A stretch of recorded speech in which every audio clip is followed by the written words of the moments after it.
मूसा की कहानी बाइबल के पुराने नियम में वर्णित है और यह इस्लाम में भी एक महत्वपूर्ण स्थान रखती है। मूसा को एक महान पैगंबर माना जाता है जिन्होंने अपने लोगों को मिस्र की गुलामी से मुक्त कराया। मूसा का जन्म मिस्र में हुआ था, जहां उस समय इसराइलियों को गुलाम बनाया गया था। फिरौन को भविष्यवाणी हुई थी कि एक इसराइली बच्चा उसकी सत्ता को चुनौती देगा, इसलिए उसने आदेश दिया कि सभी नवजात इसराइली लड़कों को मार दिया जाए। मूसा की मां ने उन्हें एक टोकरी में रखकर नील नदी में छोड़ दिया। फिरौन की बेटी ने मूसा को नदी से निकाला और उन्हें अपने बेटे के रूप में पाला। जब मूसा बड़े हुए तो उन्होंने देखा कि एक मिस्री अधिकारी एक इसराइली को पीट रहा है। उन्होंने उस अधिकारी को मार दिया और भागकर मिद्यान चले गए। वहां उन्हें भगवान का दर्शन हुआ, जो उन्हें एक जलते हुए झाड़ी में दिखाई दिए।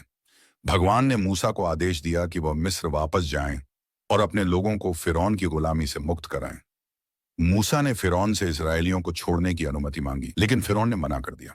इसके बाद भगवान ने मिस्र पर 10 विपत्तियां भेजी, जिनमें पानी का खून बनना, टिड्डियों का आना और सबसे भयानक सभी पहले जन्मे बच्चों की मृत्यु शामिल थी।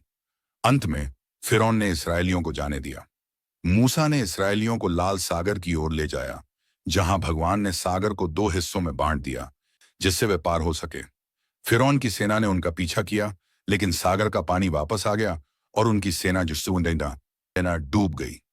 मूसा ने इसराइलियों को माउंट सीनाई पर ले गए, जहां उन्हें भगवान से 10 आज्ञाएं प्राप्त हुईं। इन आज्ञाओं ने इसराइलियों के लिए जीवन जीने के नियम बनाए और उन्हें भगवान के साथ एक नए समझौते में बांधा। इसराइली 40 वर्षों तक रेगिस्तान में भटके, क्योंकि वे पूरी तरह से भगवान पर भरोसा नहीं कर पाए थे। मूसा ने उन्हें एक मजबूत और धार्मिक राष्ट्र के रूप में स्थापित करने का काम किया। अंत में मूसा ने अपनी मृत्यु से पहले उन्हें प्रतिज्ञात भूमि के किनारे तक पहुंचाया, लेकिन वह स्वयं उस भूमि में प्रवेश नहीं कर सके। मूसा की कहानी साहस, विश्वास और ईश्वर की योजना में विश्वास के महत्व को दर्शाती है। उनकी यात्रा से हमें यह सीख मिलती है कि मुश्किलों के बावजूद भगवान पर विश्वास करते हैं